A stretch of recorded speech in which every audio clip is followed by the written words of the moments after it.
Greetings and hello and welcome to PLP Pathways webinar number 4.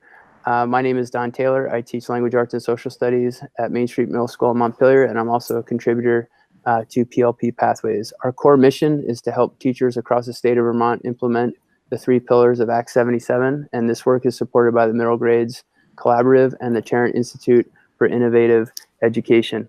As I mentioned, we will be talking about proficiency-based learning in today's webinar, and I'd like our panelists to introduce themselves, and then we'll get going.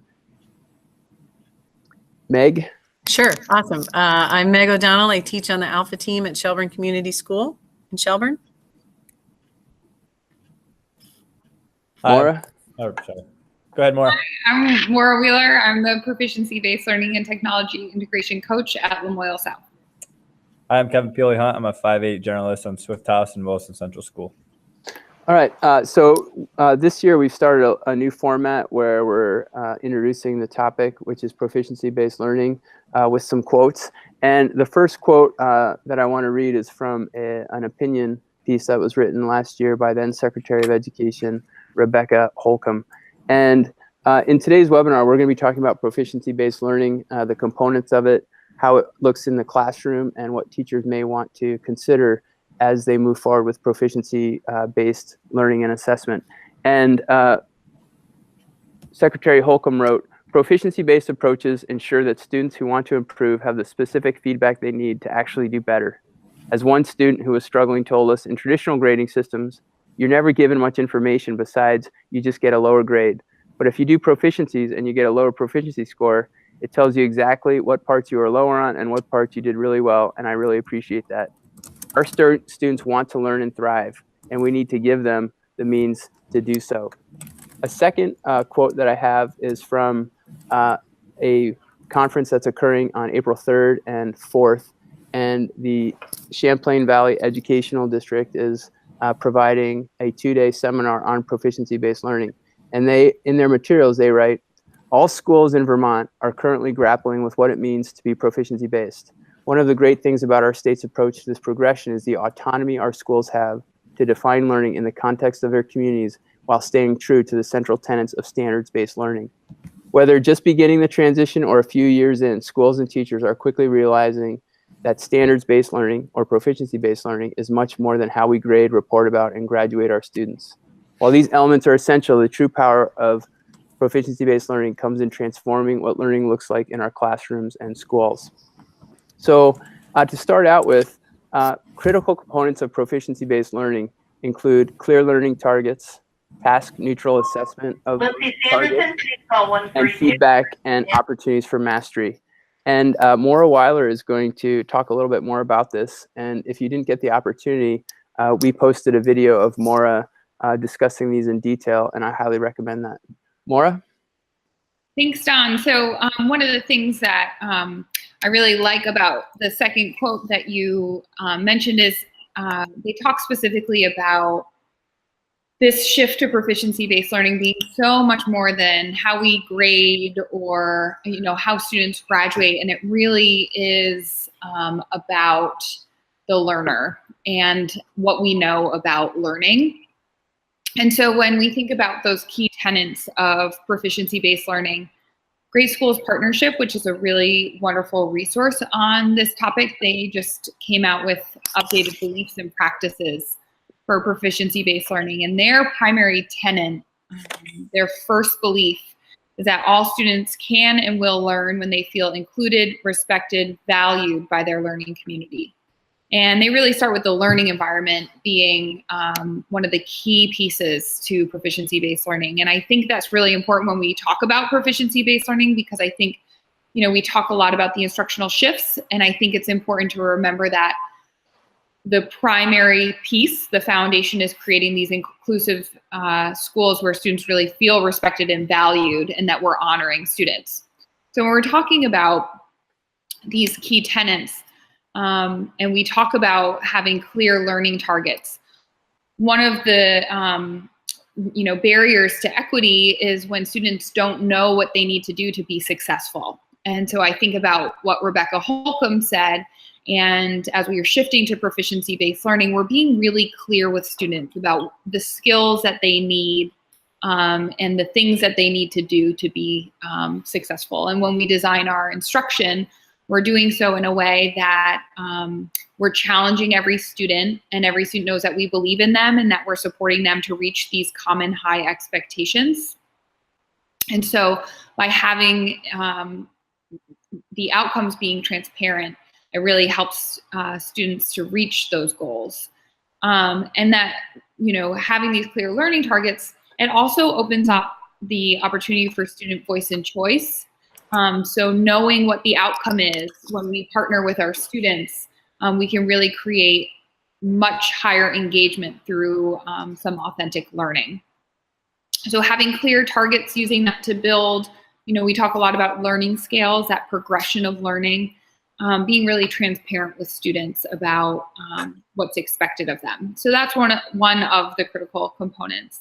The other piece of this work is being task neutral in our assessments and our learning scales or our learning targets. So what we mean by task neutral is we're really focusing on those essential skills. And students could show us their acquisition of those skills in a variety of ways. It's really focusing on the essential outcomes that we're looking for students to have. And so when we think about instruction, there are some real shifts in instruction to creating that. I also think that having this idea of task neutral assessments dovetails really well with personalization, because students can really use their strengths to exhibit the skills. They don't have to do things in just one way. And so I think that's another really critical component. And then, another key piece is about sort of this feedback cycle that happens in the learning by being really clear and explicit with students about the learning targets. We then need to create these feedback cycles for students as they move towards meeting mastery. And so that looks like both teachers giving specific feedback to students, but then also students reflecting on their own growth and them charting their trajectory towards meeting mastery. I think that feedback is one of the key pieces to proficiency-based learning and thinking about how we deliver feedback to students in a variety of ways. So those, that's a great summary. Kevan or Meg, do you have any comments or questions about that? Because I wrote down a bunch of questions that I have, and just as in the past, this may leak into our next section, was about what proficiency-based learning looks like in practice. But Maura, do you have something to add? Yeah, I just had one other thing. I think another piece of this that I did not mention, but one of the tenets of proficiency-based learning is, and this is sort of on the reporting spectrum, but taking away the skills and the academic skills and the dispositions. So we have our academic proficiencies, and then we separate out the behaviors and dispositions. So that might look like, some people call them habits of learning. We call them scholarly habits at our school. Some people use the transferable skills interchangeably here. But one of the things that it opens the door to is creating instructional opportunities around these dispositions towards learning and allowing the students really to reflect on those pieces, which I think is a strength of proficiency-based learning, is that we're both looking at academic growth, but then we're also looking at growth in the dispositions and our behaviors as learners and as citizens of the school. Excellent. Thank you very much. Kevan or Meg, do you have comments or questions? I think, just echoing the importance that Maura mentioned about how important clear targets are. And when I think about proficiency-based learning, so much of that comes back with the feedback that we're giving students too. I know that all ties into it, but it's hard to give descriptive feedback that's helpful if you don't have clear targets. And I'm so glad that Maura brought that up and really emphasized that, because that's really at the heart of this, is like making sure like we all know this is where we're going. And if that's not clear and present, and if the students aren't aware of that, then it limits our ability to get them there through effective feedback. So that's just one thing I just wanted to echo that Maura had mentioned. Okay. Meg? Yeah, I was just gonna, mine was almost the same, but just the language of the progression of learning. I think we try really hard to make sure that getting to like that first level of the proficiency, so to go from the 1 to the 2, the 2 to the 3, the 3 to the 4, that that verb is like where we struggle as a team to try to make those as clear and to make the progression as natural, even if it means that we rewrite the 1 and the 2 and the 4 for our purpose, so that we can help kids access the progression, I guess is. Yeah, that's a great point, Meg. The other thing I wanted to mention as you were saying that, I think, we probably have people watching from schools all over the state, and this is a very language heavy topic, and different schools have different terms for some of the same things, or do things slightly different. For example, our school, we're on a 5-point or 5 performance level scale, for example, and other schools are 4 performance levels. But I think the heart of it is really that we're helping students to understand what are those skills or actions that move them from maybe recalling or some lower level of knowledge to being able to critically do some critical thinking and analysis. So moving on that cognitive complexity towards meeting proficient. So, I mean, if we had time, we could probably break down a lot of what was just spoken into about 4 or 5 different webinars. But one of the things, I think one of the things that's important is this idea of academic language. Are we thinking about the language we're using with kids, and the kids understand that language so that they know actually what proficient is, both verbally. And then my other note was that, what does this mean for modeling? And when I say modeling, like, how are we providing models to students of work that is proficient, that matches the different, it's almost proficient, it's proficient, or it's proficient with distinction. So do kids understand the differences between those? And are we using models to help them attain proficiency? And then there were 2 other big pieces, and these are huge topics. One is this idea of the learning environment that Maura talked about, and the importance of relationships. And we kind of keep going back to that every time we have this webinar, is how important relationships are.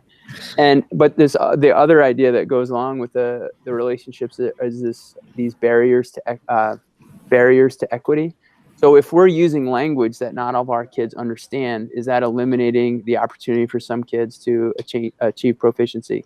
And if we're designing instruction, are we using things like the universal design for learning so that we can hit as many different kids as possible with our learning targets? And how do we, do learning targets need to just be in clear language, or can they be symbolically represented, or can they be represented by pictures? And so in all of this, if you go back to the critical components that Maura was talking about, there tends to be so many different little issues that we need to consider. And Maura, if I'm just going to ask you, if you could just boil those 4 things that you said down to, what are the 4 main things that you believe a teacher should consider with the proficiency-based learning before they get into all these complexities that are a part of each component?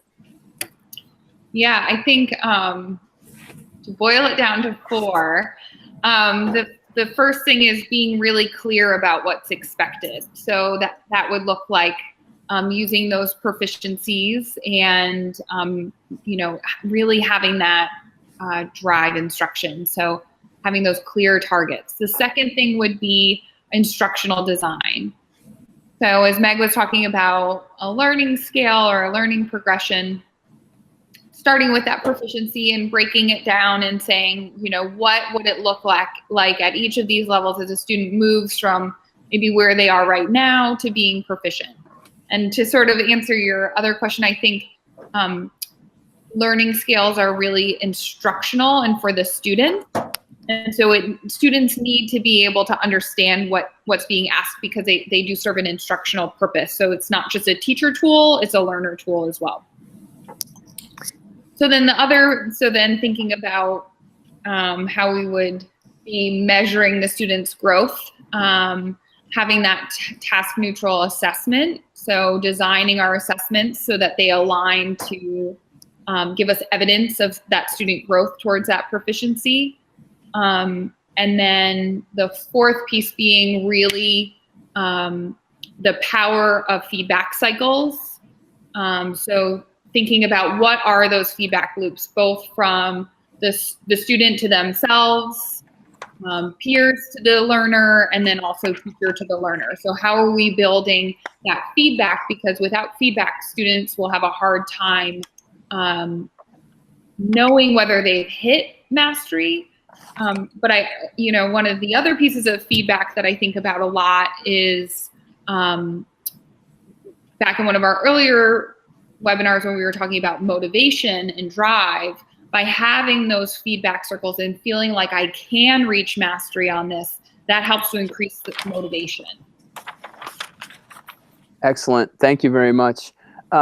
So again, this is just, I had received a text from Kevan today, and he had looked at the agenda and said, this is going to be a big conversation.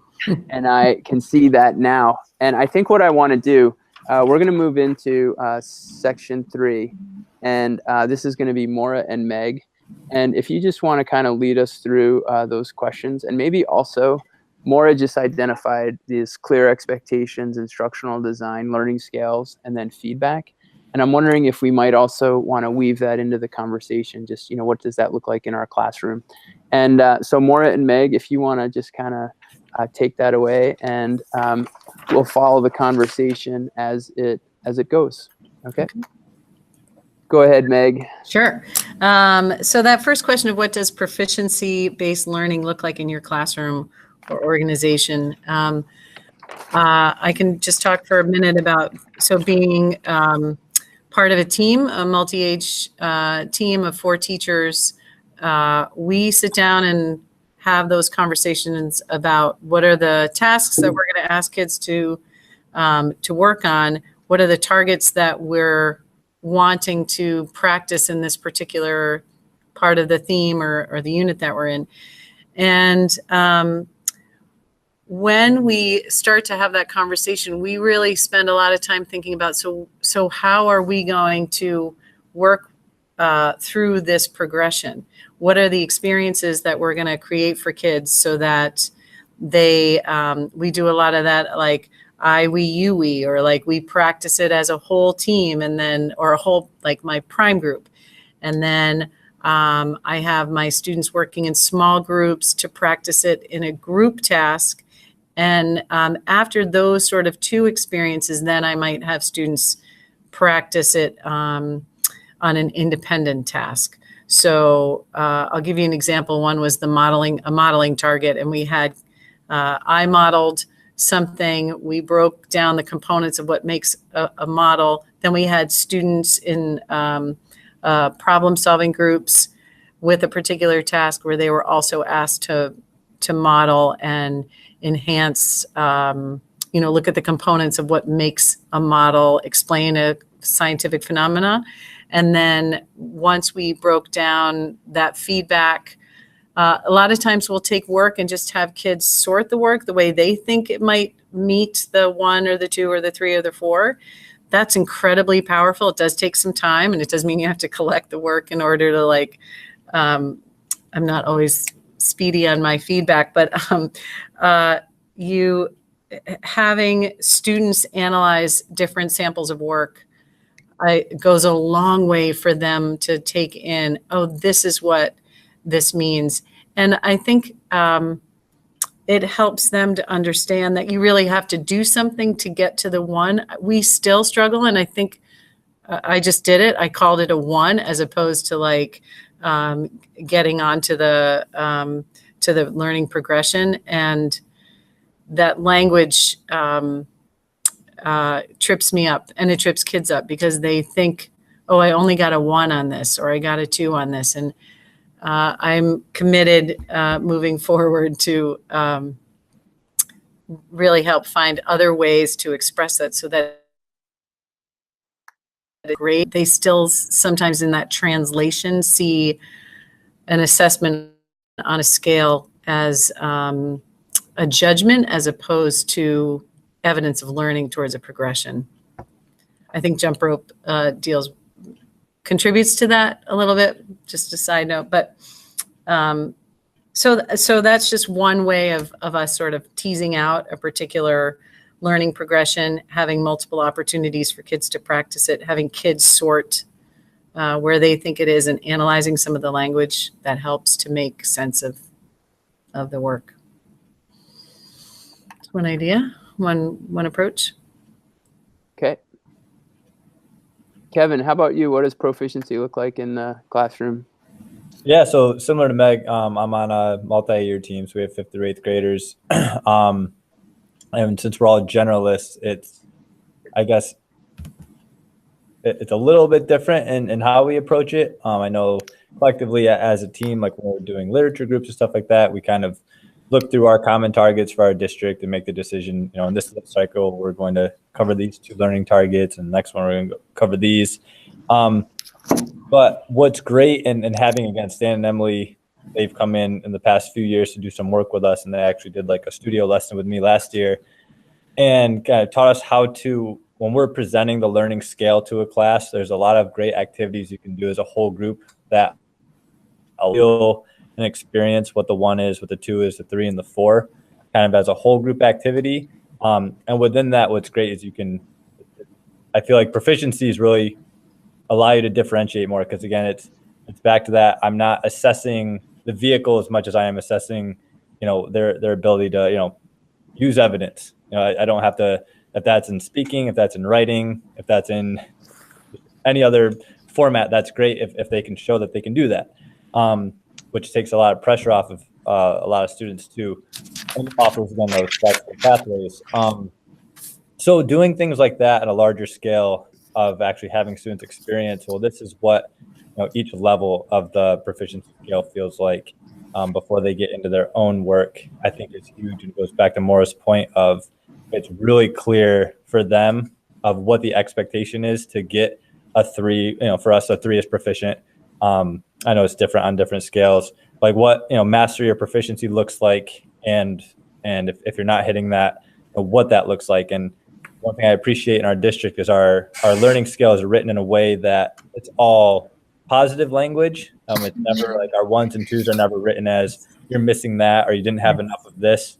It's never quantitative, which is nice. It's very, we like to think of it as if you were to get, taken all the assignments or all the assessments or whatever student work for the day, and you were to sort them into 4 piles, like here's your proficient pile.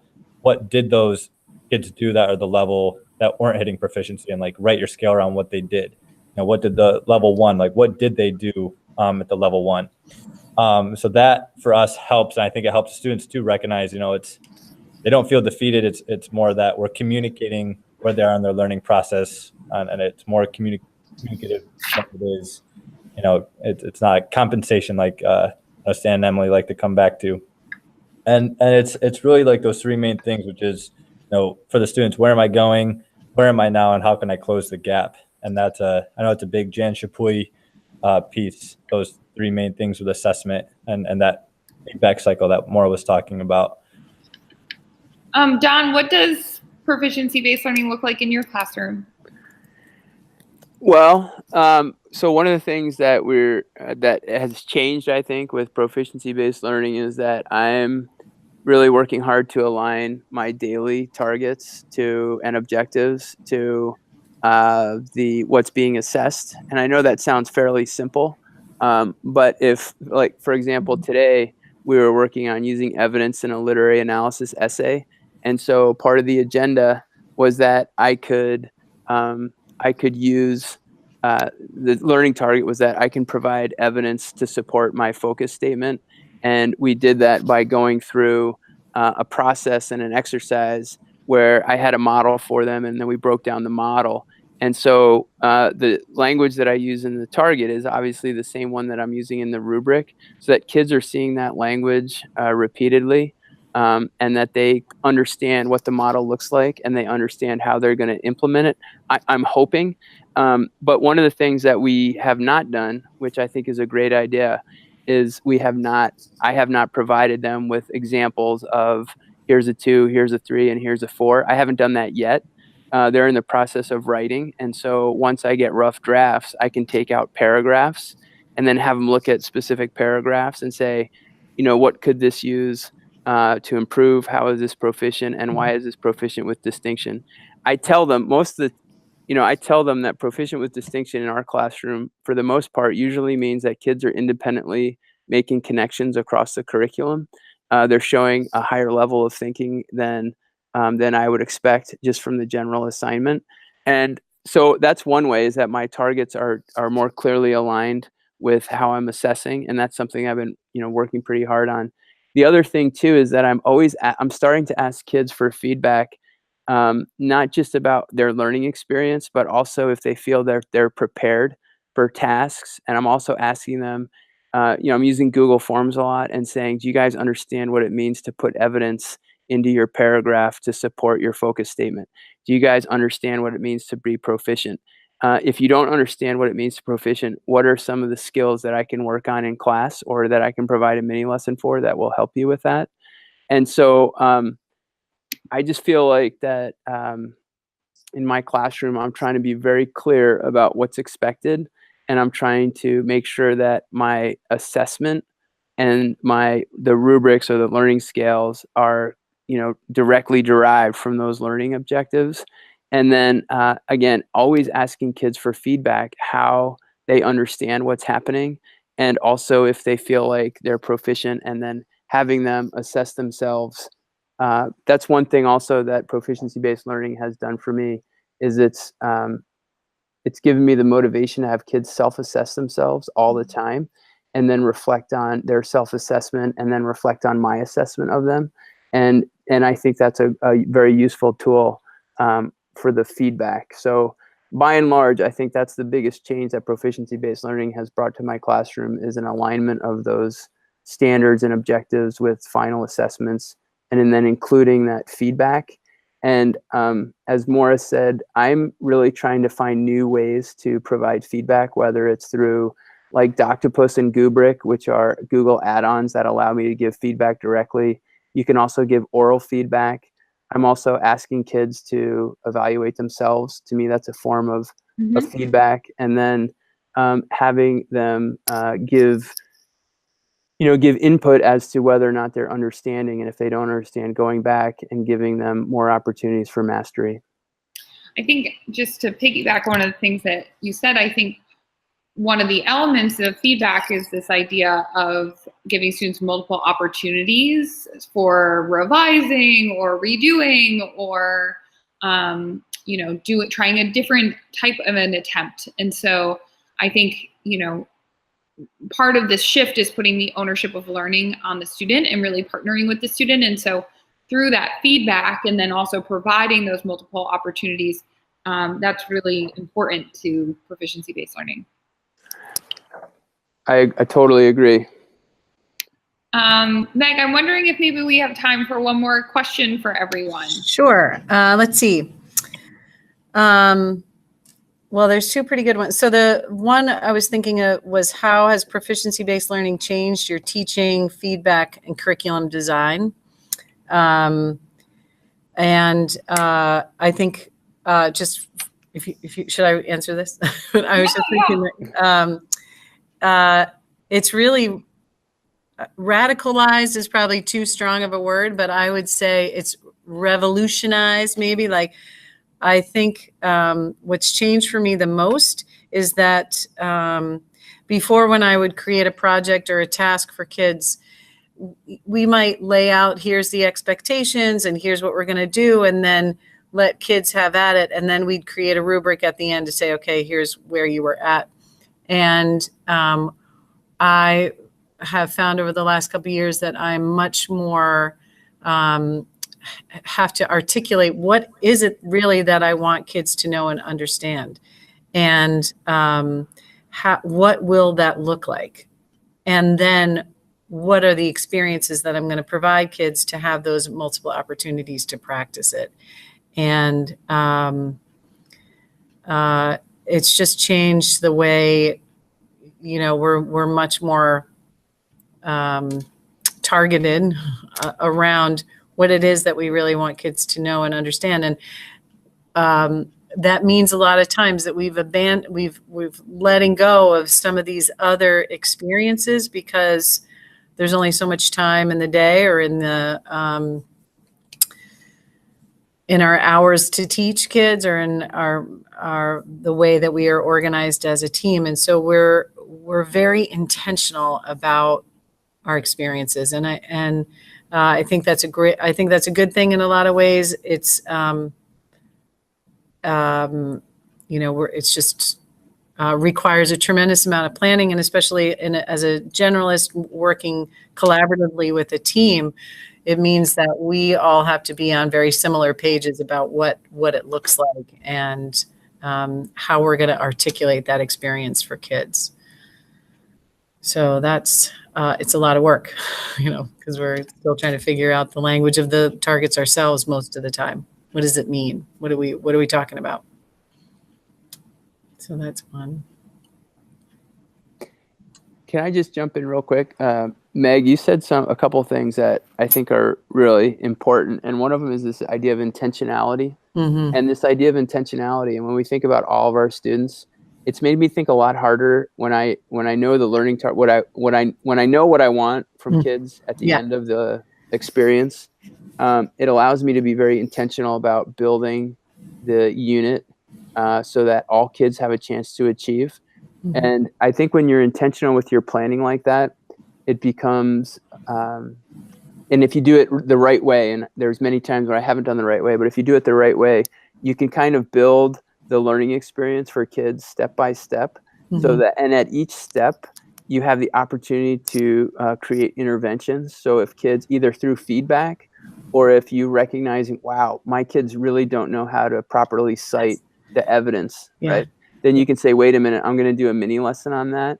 And you can be, so if you're intentional about those building blocks leading to that final product, I think for a lot of kids, it becomes much easier if you're doing sort of these short tasks. We're going to do this piece here, and then this piece, and this piece, and eventually that's going to lead to your essay, as opposed to saying, okay, we're all going to write an essay, which can just deflate kids. Right. And the other thing too, I just want to go back to, I'm not sure if this was Maura or maybe Kevin.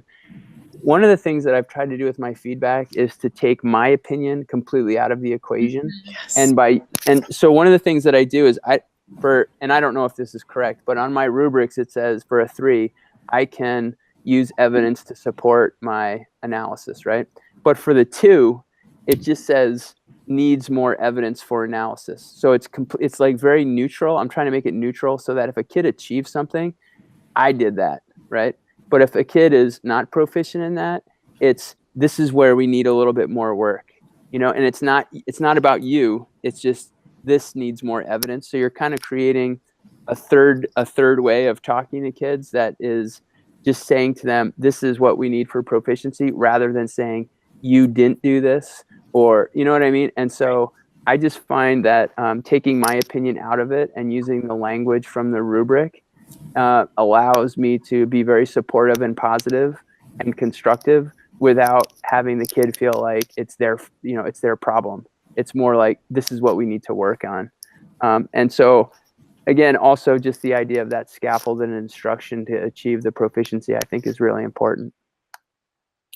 Kevan, how has proficiency-based learning changed either your teaching or how you design your curriculum, or how you give feedback to kids? Like, what's been, if you were to think about like holistically, like what's been the impact on your teaching? Yeah, I'm very fortunate that the only experience I've had teaching has been in a standards-based, proficiency-based setting. So I don't have like a traditional model versus my own schooling to fall back on here. So I'm very lucky with that. Obviously, just going to different conferences and workshops and working with other teachers in the district and getting new ideas has helped my teaching and has, I think, enhanced my understanding of what proficiencies are and how we use them. But going back to some of Meg's points, and Don, you were saying this too. I think with having like these clear targets and expectations and kind of doing the plan, like hardcore planning ahead of time, it really helps you to differentiate, because you're like, how am I getting each one of these kids at this target, and how am I going to help them become proficient?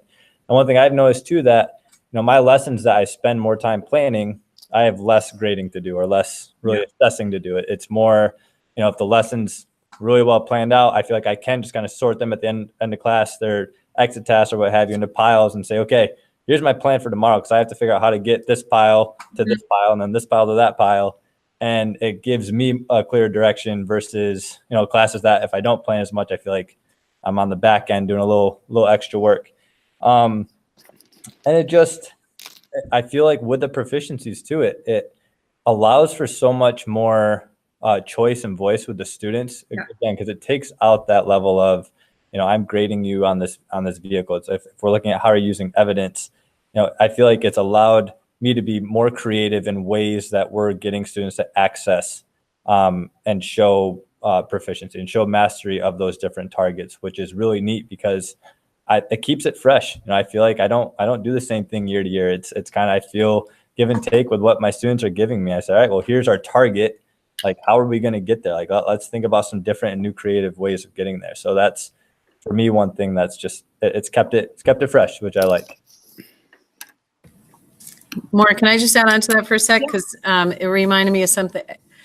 I think that what I'm struck by is how much time it takes to get all these pieces together. Like, I have been teaching for a little bit longer than you, Kev, and just a ditch. And I feel like I'm a new teacher. Like every time I turn around, like I feel like, oh my gosh, I'm at ground zero again. Like reframing how I approach the experiences that I'm going to create for kids. And it just takes a long time. It's like to do it, to keep each of these ideas on the forefront can be daunting. And so trying to acknowledge little celebrations of like, oh, we created this experience and it worked really well. And having kids practice 2 to 3 times really made a difference this time around. Or it might be like, I feel like for one of the first times ever, maybe, I don't know, that I'm at a point in this project where kids are choosing which target they need to improve upon, and giving them voice and choice in the opportunity to do that. And I haven't experienced that yet, really, because haven't found the way to do that. So that feels really good, but it's taken so stinking long to get there that so it's it's like mini celebrations of like, yeah, cool, we had this opportunity for kids, and now that I know what it feels like, I'm going to try to make sure that I make that happen more often. So I just wanted to just say that. And Maura, I know we need to get to questions from the field, but I also, one thing that Meg just said was just reminded me that the other thing that really makes proficiencies, I think, a positive tool in the classroom is that you can have kids set goals around them. So, for example, if within your unit where you're doing this essay, you can have kids set smaller goals, like what's your weekly goal? Have you, and can you relate your goal to something that we're working on right now? Better focus statements, better capitalization. And so you can have kids set goals directly based on how they see themselves within the learning progression. And as Kevan was also mentioning, where am I now and how do I get to that proficiency piece? Maybe that's something you can do with goals. and also with reflection. And so Lindsay Hallman, who is one of our regular contributors and who couldn't be here tonight, one of the practices that she really got me going on was those the emails home to the family. And that's a place where you can also have kids reflect on, how are you doing in school? You know, what was the learning activity and what do you need to do to get better? And sometimes, you know, they share those emails and you can see kids.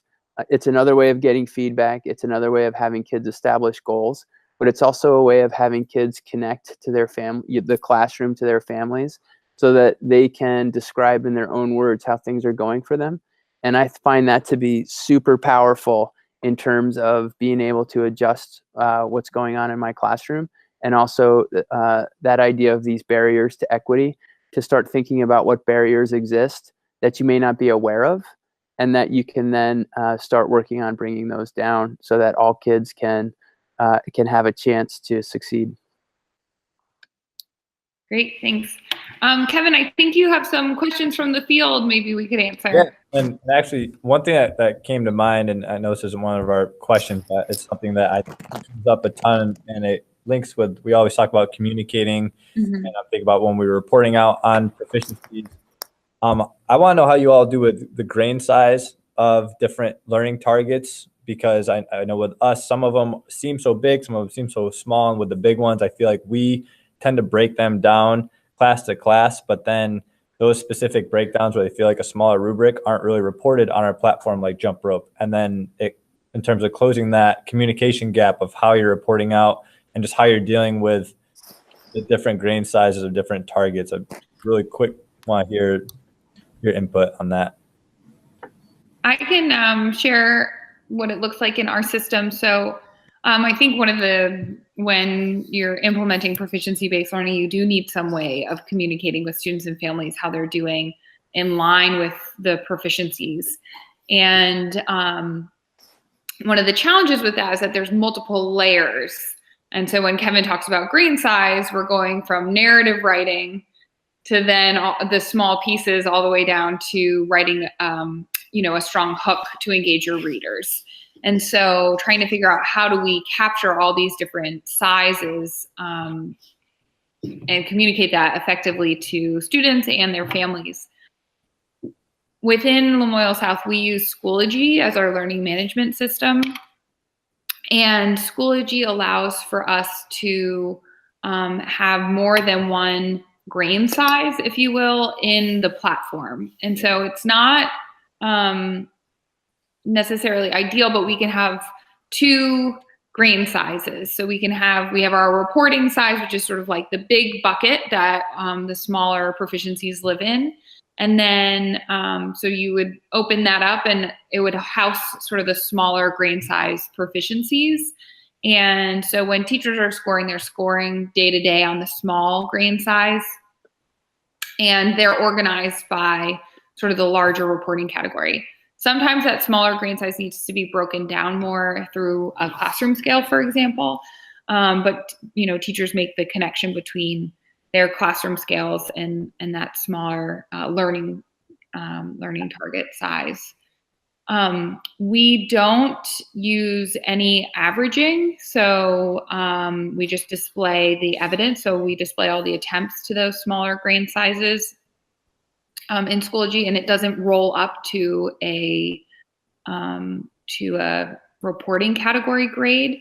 So when we send home our mastery reports, our teachers enter their professional judgment after looking at that body of evidence into, this year we're using PowerTeacher Pro. So they enter their professional judgment into PowerTeacher Pro for those reporting targets, and that's how we generate our report cards. But I think it's really you really identified a real challenge is how do we sort of consistently, if one of the premises is that we're applying common learning targets and we're assessing all kids on those, but we need to break them down in some ways, how are we communicating that effectively within the systems that we have? So that's sort of our current iteration. That's how we're doing it currently. But I'd be interested to hear how others are doing it. Meg? Yeah. Kev, we also sort of struggle with that because we're also in Jumprope, and the most recent can sometimes, depending on how you assess what it is you're assessing and what you report out on to families, can skew where a student is really at. So having permission from Stan last week to just say, hey, you have that option to go in and identify that where the collective, where the big picture is for that particular student on that particular target, so that the most recent isn't the one that drives what is reported out in the report card. I'm just reminded back to the other systems of communication. So we just finished our student-led portfolio conferences, and just having kids have that body of work with the learning scale on it and the evidence right there is so powerful for families to just say, oh, now I understand what you mean when you say you got a 2, or it moves the needle for everybody in terms of understanding how proficiencies work. And then those Friday emails help, having kids kind of attach a piece of work saying, hey, mom, dad, this is what I accomplished this week. This is where I'm at on the target, can help to communicate whether this is like a big project, big grain, or if it's just like, practicing computation or whatever it is. So once again, so many different ideas here. And I think, Kevan, one of the things that's influenced my building of rubrics or learning scales is a piece of technology. And I think that's one element that we haven't discussed a lot this afternoon is the technology out there, because there's all sorts of different technology. And one of the barriers to equity with proficiency-based learning in classrooms is how facile teachers are with different pieces of technology. And so we use Power Teacher here, and what's happened is that I use this tool called Rubric and Doctopus, which allows me to integrate rubrics and feedback into a document. And when you use Rubric, you have to create very simplified rubrics, so there's not a lot of language in that, and that has really, I think, changed a little bit how I think about rubrics. So I want the simplest language that's going to allow students to understand what they need to do. And sometimes you see rubrics and we're giving kids so much text. Like if you don't have the ability to read and comprehend a bulleted list, I mean, you're not going to understand the rubric. So what I've done is really tried to simplify those and, where possible, use symbols or visuals to help kids understand. But the other thing I want to mention is that this might put me at odds, but I think about things that I do a lot. So if I go out and I go skiing and I have a bad day, I don't want to be just judged on that one day. I want to go the next day and get better. Or, a golfer who goes out, they might have a bad round. And I think if you take the last round, sometimes that's not the best measure of where a kid or a golfer is, right? And so what I like to do is assess kids a lot on the same proficiencies. And so when you ask about grain size, in writing, for example, I'm going to be evaluating kids on the essay that I've been talking about on focus, organization, evidence elaboration, their conventions, and their use of the writing process. And those are all woven into the rubric. And when I score those and I put them in, we have Power Teacher, so there'll be a score for each of those. And then over the course of the trimester, those kids will get repeatedly assessed on those. And then it is averaged, right? Which I'm not sure is a part of proficiencies. And, that's a dilemma that I have. But when the kid gets their progress report, they'll just see a 1 score for writing in the reporting period. So they don't see all of the smaller grains. But I do have them go onto Power School on a regular basis and to see how they've been assessed so that they can maybe set goals around specific smaller grain size proficiencies. That you bring up, oh, sorry, Kevan. Were you going to say? I was just going to say, it's just so interesting that within such a small state, there's 4 of us here. We have 3 different platforms that we use for reporting, and those platforms really have a significant influence on how we do a lot of the work that we do. It's interesting. And I think you bring up a good question about the idea of averaging or, having a calculation of any type. And then the impact that has on our learners and on how we communicate with learners, how they're doing. All right. Do we have time for another question, Don? I think we do. All right. So I think one thing that comes up a bunch, and Don, you started to hit on this a little bit, how proficiencies are linked to the students' PLPs. I think that comes up in a lot of different conversations, especially with new teachers getting going on the PLP process and what a PLP is, and finding the link. And are, is there a way that we can link them? Are they totally separate? So what do you guys think about that? The link between proficiencies and PLPs.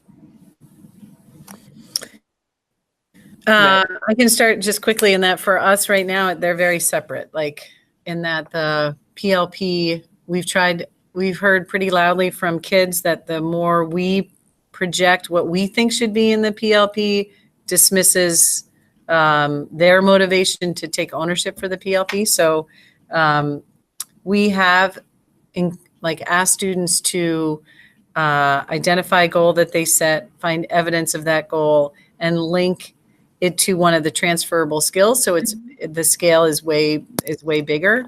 Some students have chosen to select work that they feel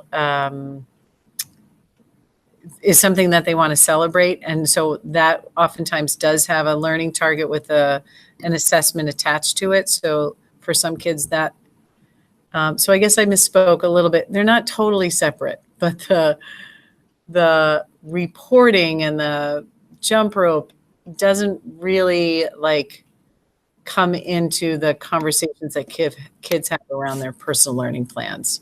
They're more organic to the student at this point, I think. Kevan, that's a great question. And so one of the things that we do, and we do a lot, is I consider, is it teacher-directed evidence or is it student-directed evidence? Mm-hmm. So I'll know that a kid has done a really great job on a project, and I'll say, this should go on your PLP because this is a great example of your work.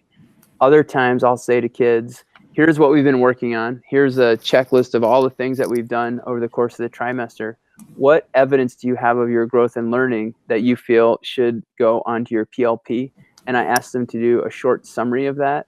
We've created a document together where they have transferable skill language that they can implement in their description of the work that they've done. So they might have a mapping project that they put on their PLP and describe how they collaborated, how they were self-directed, how they used reading comprehension strategies in the description of that evidence.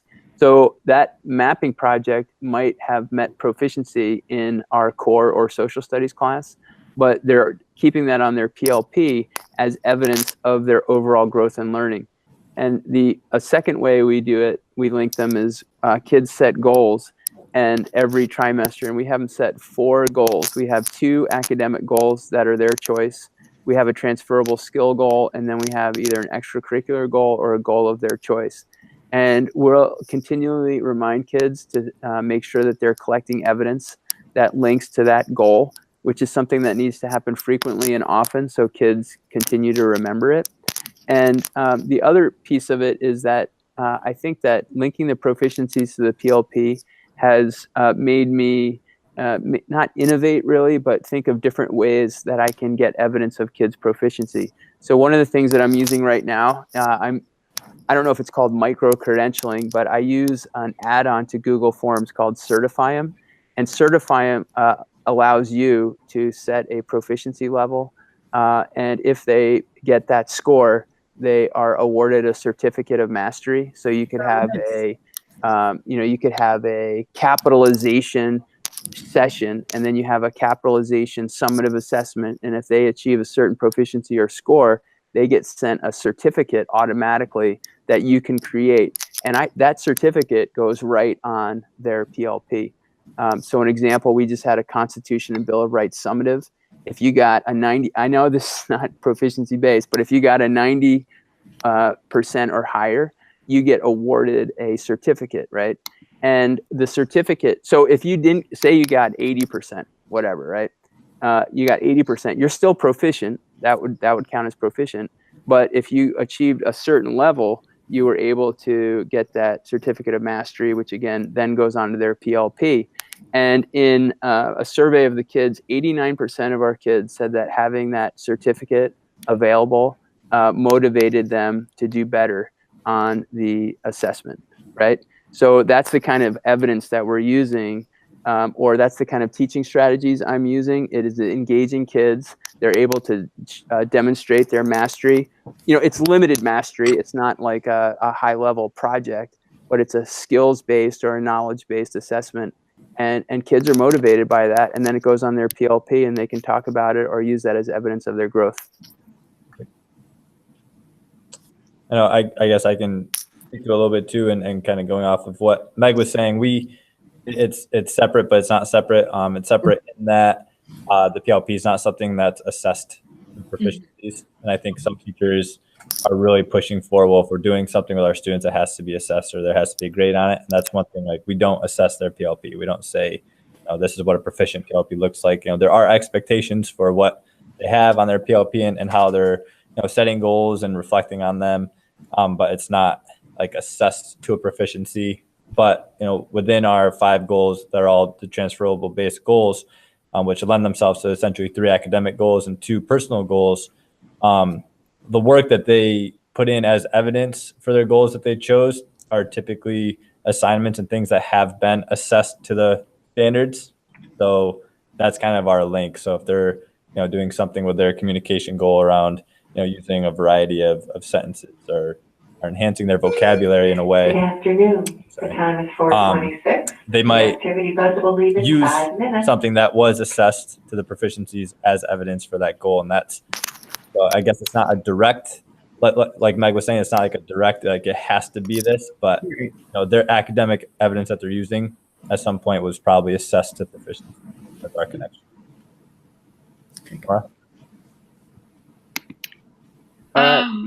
I'll just share briefly. One of the things that we would do, there were sort of 2 ways that they were captured. One was our students oftentimes would create presentations for their families during their student-led conferences. And a lot of times we would have them, as Meg was saying, with the work and the scale would be out. And so we a lot of times would have them capture some of those pieces in a presentation and put that on their PLP. So that was one way that we would do that. The other way I had in my classroom at times asked students, a lot of times when I finished a unit or finished a learning cycle or we got towards the end of the year, I would give the students the scale and then I'd say all the pieces of evidence that could connect, as well as like they could select evidence from other classes, but saying, where do you think that you are on this scale and what's a piece of evidence that you can use to support your thinking? Sometimes we would take that if it was, sometimes for writing pieces or something like that, we would put that into the PLP, but it's that challenge of having the PLP being a representation of the student and the student really driving it. So I never really got into the sweet spot of co-constructing what that would look like. But those are sort of 2 ways that I had the proficiencies reflected on the PLP. All right. So Maura, I know that we had wanted you to maybe provide a couple resources, and we're running a little short on time. But I also want to just highlight a few. If people are interested in this proficiency-based learning, or having more discussions with innovative educators, we have a couple different events that are happening. But Maura, do you want to highlight just a few? And I'll link this on the website, and I'll put these on Twitter too. You want to highlight some resources for folks who are interested in proficiency-based learning? Sure. Just, quickly thinking about where are the places that I go to read and reflect on proficiency-based learning. The first one would be Great Schools Partnership. If you're not familiar with Great Schools, I would definitely look there. PLP Pathways just wrote a blog post about proficiency-based learning, and so that has links to a lot of helpful resources. And then another local one, the Vermont Folk Life Center created some documentary videos, stories on the road to proficiency. And it just is really nice to hear stories from different Vermont educators and learners on the impact that proficiency-based learning has had on them. So I'll send out some additional things in our follow-up email, but those would be 3 places that I would start. Yeah, right on that. I forgot about that. That series for Vermont Folklife is excellent. Another really good resource is the Agency of Education. They're putting out a lot of materials right now around proficiency. A couple things before we go. For those folks out there, January 10th is the Youth Voice and Youth Adult Partnership Professional Development Session at the River Valley Tech Center at Springfield High School campus. We'll put up the link to that. Also, January 12th is the Middle Grades Conference at UVM at the Davis Center. That's a great way to get refreshed in the middle of winter when it's bitter cold outside. You meet with friends and talk about practice and how things are going. February 4th, Understanding the Dynamics of Student Voice and Aspirations. That is being put on by the Champlain Valley Educational, I'm not sure exactly, the CVEDC at the Hampton Inn in Colchester.